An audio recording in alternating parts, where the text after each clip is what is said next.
Imagine this.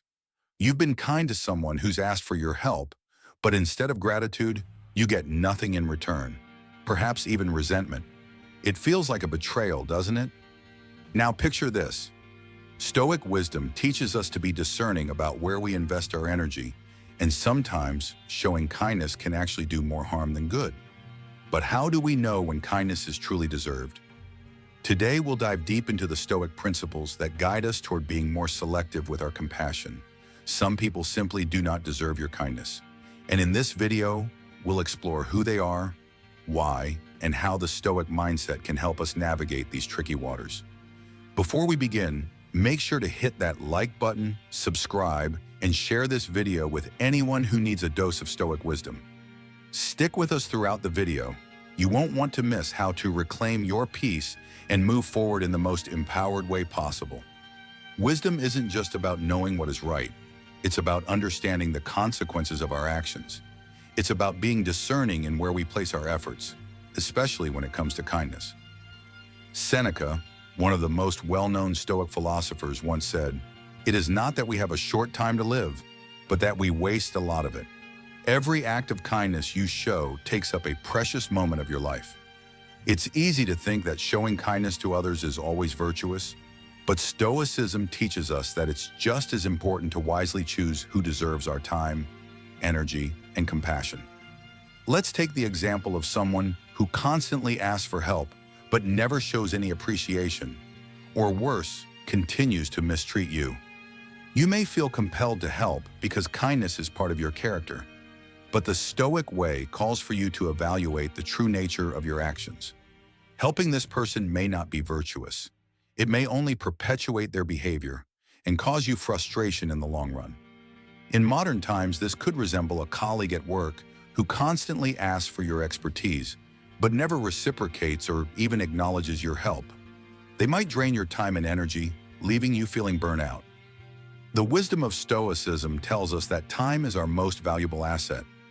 Helping someone who is not willing to help themselves or who abuses your generosity ultimately does both of you a disservice.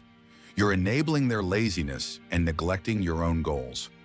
Let's also consider the famous story of the frog and the scorpion. A scorpion asks a frog for a ride across a river. The frog is hesitant, asking, "But what if you sting me?" The scorpion assures the frog, "I won't do that. If I do, we'll both drown." But halfway across the river, the scorpion stings the frog. As they're sinking, the frog asks, "Why did you do that?" The scorpion responds, "It's in my nature." This story is an excellent reminder that even when we offer kindness, there are individuals whose nature is to take advantage, no matter how much we try to help. Let's explore the dichotomy of control, one of the most powerful Stoic concepts. The Stoics believe that we can control only a small portion of life, our thoughts, actions, and responses. The things outside of us, like other people's actions, are beyond our control. Understanding this concept helps us navigate the tricky area of kindness. When we show kindness to someone, we are, in a sense, extending ourselves to them. But here's the catch. Their reaction to your kindness is beyond your control. The Stoics knew that it's impossible to control how others perceive or respond to our actions, and that's why we need to be careful. Let's say you're constantly kind to a person who has a habit of taking advantage of others. You go out of your way to help them, but they never reciprocate. They might even criticize you or take your help for granted. You can't control their behavior, but you can control how you react to it. The Stoic approach is not about changing the other person, but rather managing your own response and ensuring that your kindness doesn't enable a toxic cycle. A real-life example of this could be someone in your social circle who consistently borrows money but never pays it back. You may feel frustrated because no matter how many times you help, you end up worse off. The Stoic approach to this situation is to shift your mindset. Instead of focusing on the person's failure to repay you, focus on your own actions. Are you choosing to lend money when you know they may not repay it? In this case, the power lies in not lending in the future. It's a clear decision to protect your own well-being, and Stoicism teaches us to act from a place of reason, not emotional impulse. In life, we'll encounter takers, people who constantly ask for help but never offer anything in return. They may appear charming, But beneath that surface, they are simply using your energy without any intention of reciprocating. Epictetus, one of the great Stoics, warned against this type of relationship. When someone shows you who they are, believe them. The reality is that people who continuously take from you without offering anything of value are not acting in good faith. They may not even realize the harm they're causing by draining your resources, but they are. Here's a modern example. Imagine you have a friend who is always asking for favors. They never return the kindness, and in fact, they sometimes take advantage of your generosity. Over time, your feelings of resentment begin to build. The Stoic response would be to realize that this pattern is beyond your control and to stop enabling it. Research in modern psychology also reveals that takers thrive on exploitation without guilt because their needs are often immediate, and they focus on getting what they want without considering the consequences for others. These individuals are usually emotionally immature, only seeking validation and resources from others to fill a void. The Stoic mindset suggests that we must be aware of these tendencies in others and set boundaries, knowing that kindness in these cases is actually enabling unhealthy behavior. The real challenge comes when these takers disguise themselves as people who genuinely need help. But the Stoic wisdom helps us understand, the more we cater to their needs, the less they grow, and the more we get drained.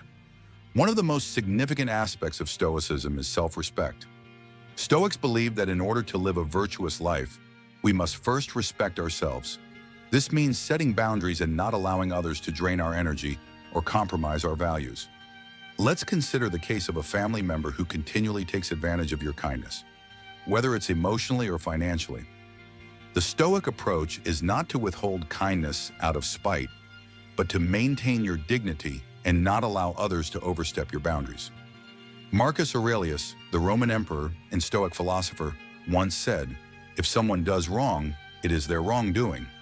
But I will not allow their wrongdoing to affect my inner peace." So how do we apply this in our daily lives? The key is discernment. Practice assessing each situation and person you interact with. Ask yourself, is this person acting with integrity? Do they truly need my help? Or are they taking advantage of my generosity? Is this kindness aligned with my values, or am I merely acting out of obligation? As you move through life, start paying attention to the energy of the people around you. Are they uplifting you or are they draining you? And remember, you are allowed to say no. You do not have to accept every request for help, especially when it's clear that someone is taking advantage of your kindness. Now, what happens when you've already shown kindness to the wrong person? How do you recover from that? Stoic philosophy has the perfect framework to help us move forward. The first step is understanding that we cannot control the actions of others, but we can control how we respond. When you feel wronged by someone, release the urge to change them or seek an apology. Instead, focus on how you can use this experience to become wiser and stronger. It's time to reflect. Reflect on the situation and ask yourself questions like, what lessons can I take from this experience? Did I act in alignment with my Stoic values? How can I avoid this situation in the future? Reflection is the key to growth. Seneca taught us that a good character, when wrongly attacked, doesn't become worse. It only becomes more resolute. Even if someone wrongs us, we don't have to let that change who we are. Instead, it strengthens our character and deepens our wisdom. Then, set boundaries. Boundaries are not a sign of unkindness. They're a sign of self-respect. If someone continues to take advantage of your kindness, it's time to be clear with them about your limits. Marcus Aurelius wisely said, "If someone does wrong, it is their wrongdoing. But I will not allow their wrongdoing to affect my inner peace." Lastly, treat yourself with self-compassion. You're human, and mistakes happen. The Stoics didn't expect perfection, and neither should you. Instead of criticizing yourself, be kind to yourself. Recognize that each experience, good or bad, is a lesson that leads you closer to being the best version of yourself. And finally, practice gratitude. It's easy to focus on what's gone wrong, but Stoicism teaches us to find lessons in adversity and remain grateful for the wisdom we've gained. So Stoics, remember that kindness should not be a blank check handed out to everyone we meet.